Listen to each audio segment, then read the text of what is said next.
여러분 평안하십니까? 오늘도 말씀과 함께 주님의 은혜 가운데 거하시기 바랍니다. 오늘 말씀은 사무엘하 15장입니다. 말씀 개요입니다. 1절부터 12절은 아버지 다윗과 화해함으로써 자신의 지위를 회복한 압살롬이 이제 본격적으로 반역을 준비하고 헤브론에서 반역을 시행하는 내용입니다. 13절부터 23절은 다윗이 압살롬을 피해 황급히 도망가는 내용, 그리고 가드 사람 이때가 다윗에게 충성을 맹세하며 그와 동행하는 내용입니다. 24절부터 37절은 다윗이 언약궤를 예루살렘으로 돌려보내고 후세를 예루살렘으로 보내면서 압살롬과 함께하고 있는 아히도벨의 모략을 패하게 하라고 말하는 장면입니다. 말씀 묵상입니다. 사무엘하 15장부터 19장까지는 다윗 통치 시대에 있어서 가장 큰 정치적 사건인 압살롬의 반역 사건을 다루고 있습니다. 압살롬은 4년 동안 치밀하게 반란을 준비했습니다. 자기를 위하여 병거와 말 그리고 호위병을 준비하고 또 민심을 자신에게로 돌리고 그리고 마침내 헤브론에서 반란 정부를 세우고 왕이 됩니다. 다윗에게는 너무나 마음 아픈 일이었고 충격적인 사건이었습니다. 사랑하는 아들에게 배신을 당했고 자기 출신 지파인 유다 지파로부터 버림받았습니다. 유다 지파 사람들은 헤브론에 온 압살롬을 지지함으로써 자신들의 왕이었던 다윗을 배신했던 것이죠. 뿐만 아니라 다윗의 책사였던 아히도벨도 다윗을 버리고 압살롬을 따릅니다. 사랑하는 사람, 믿었던 사람에게 배신당하는 아픔, 이 얼마나 큰 아픔입니까? 당시 다윗의 아픔이 절절하게 묻어나는 시편 말씀이 있습니다. 시편 41편 9절입니다. 내가 신뢰하여 내 떡을 나눠 먹던 나의 가까운 친구도 나를 대적하여 그의 발꿈치를 들었나이다. 다윗은 배신의 아픔 속에서 황급히 도망갑니다. 14절입니다. 다윗이 예루살렘에 함께 있는 그의 모든 신하들에게 이르되 일어나 도망하자. 그렇지 아니하면 우리 중 한 사람도 압살롬에게서 피하지 못하리라. 빨리 가자. 두렵건대 그가 우리를 급히 따라와 우리를 해하고 칼날로 성읍을 칠까 하노라. 심히 당황하고 조급해하는 다윗의 모습과 마음을 보게 되는 말씀이죠. 30절입니다. 다윗이 감람산길로 올라갈 때에 그의 머리를 그가 가리고 맨발로 울며 가고 그와 함께 가는 모든 백성들도 각각 자기의 머리를 가리고 울며 올라가니라. 다윗은 맨발로 울면서 도망을 갑니다. 한 나라의 왕이었지만 참으로 비참하고 처량한 신세가 되고 만 것이죠. 그러나 우리는 이 반란의 결과를 알고 있지 않습니까? 압살롬의 반역은 결국 실패합니다. 그리고 다윗은 반란을 진압하고 계속해서 이스라엘의 왕으로 통치를 이어가게 됩니다.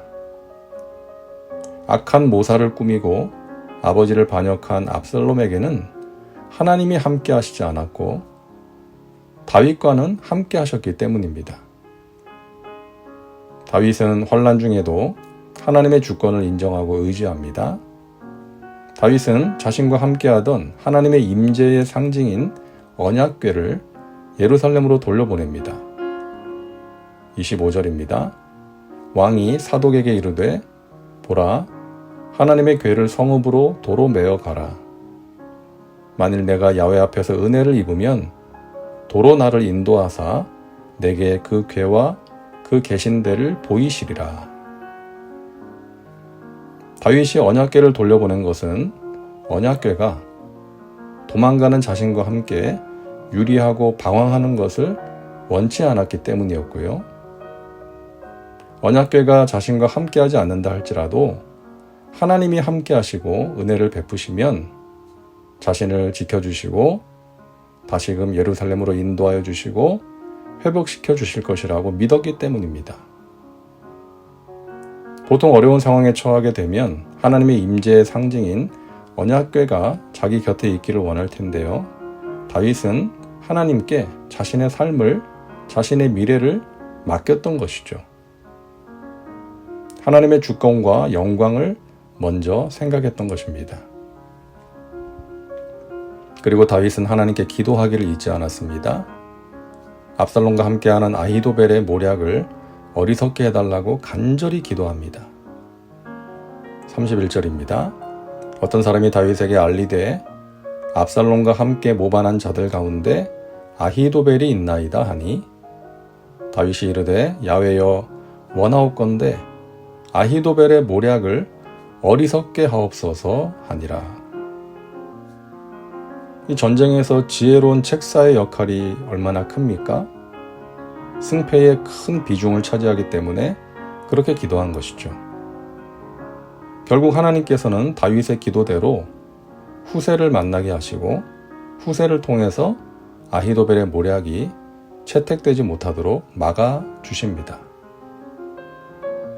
여러분, 우리가 환난 중에서 잊지 말아야 할 것은 기도입니다. 환난을 만나고 조급한 상황에 처하게 되면 그 상황에 정신을 빼앗겨서 하나님을 바라보지 못할 수 있습니다. 그러나 믿음의 사람은 어려움을 만날 때 기도하는 것을 잊지 말아야 합니다. 자신의 문제를 하나님께 맡기고 하나님의 도우심과 하나님이 주신 해결책을 기대해야 하는 것이죠. 다윗에게는 그와 함께한 충성스러운 사람들이 있었습니다. 먼저 19절부터 보면 이때라는 사람이 나오는데요. 이 사람은 블레셋 가드 사람이었습니다. 이 사람이 어떻게 다윗과 함께하게 되었는지는 정확히 알 수 없지만 아마도 정치적인 이유로 망명을 했든지 아니면 어떤 계기를 통해서 다윗을 믿고 따르게 되었던 것 같습니다. 다윗은 그런 이때에게 자신과 함께 떠돌아다니지 말고 고생길에 함께하지 말고 동포들을 데리고 돌아가라고 합니다. 하지만 이때는 끝까지 함께하겠다고 충성 맹세를 하죠. 그리고 제사장 사독이 있었습니다. 다윗은 사독에게 언약궤를 가지고 예루살렘으로 돌아가라고 하면서 예루살렘의 상황을 알려달라고 합니다. 그리고 가던 길에 후세를 만나게 되죠. 이 후세는 아히도벨처럼 지혜로운 책사였고 다윗의 친구였습니다. 다윗은 후세를 예루살렘으로 보내면서 자신을 위해 아히도벨의 모략을 패하게 하라고 말합니다. 아히도벨의 모략이 제대로 실행되지 못하게 방해하라는 것이죠. 결국 이들의 도움으로 다윗은 위기를 모면하게 됩니다. 자, 우리는 오늘 다윗을 보면서 알게 됩니다. 환난 중에서도 하나님의 주권을 인정하고 하나님께서 행하실 일을 기대하고 소망을 품어야 한다는 것. 그리고 하나님의 도우심을 구하며 기도해야 한다는 것. 그리고 기도와 함께 내가 해야 할 일에 최선을 다해야 한다는 것입니다. 또한 평소에 사람들에게 덕을 베풀고 신뢰를 쌓을 수 있는 인간 관계의 중요성도 다시금 깨닫게 됩니다. 오늘도 말씀과 함께하는 우리 사랑하는 믿음의 식구들, 하나님께서 우리를 기가 막힐 웅덩이와 깊은 수렁에서 끌어올리시고 우리의 발을 반석 위에 두사 우리의 걸음을 견고하게 하십니다.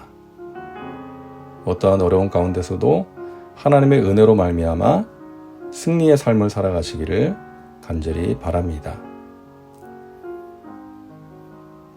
다음은 말씀 적용입니다. 오늘 말씀을 통해 당신에게 주시는 메시지는 무엇입니까? 당신 자신과 삶에 구체적으로 적용하시기 바랍니다. 이제 기도합니다. 사랑과 은혜가 풍성하신 하나님, 오늘도 말씀과 함께 살게 하시니 감사합니다. 다윗이 큰 아픔과 어려움 중에서도 하나님의 은혜를 구하며 기도한 것처럼 우리도 어려움을 만날 때 낙심과 좌절, 슬픔 가운데 빠져있지 말고 하나님께 기도하게 하여 주옵소서. 그러함으로 하나님께서 일을 행하시고 성취하시는 것을 보게 하여 주옵소서.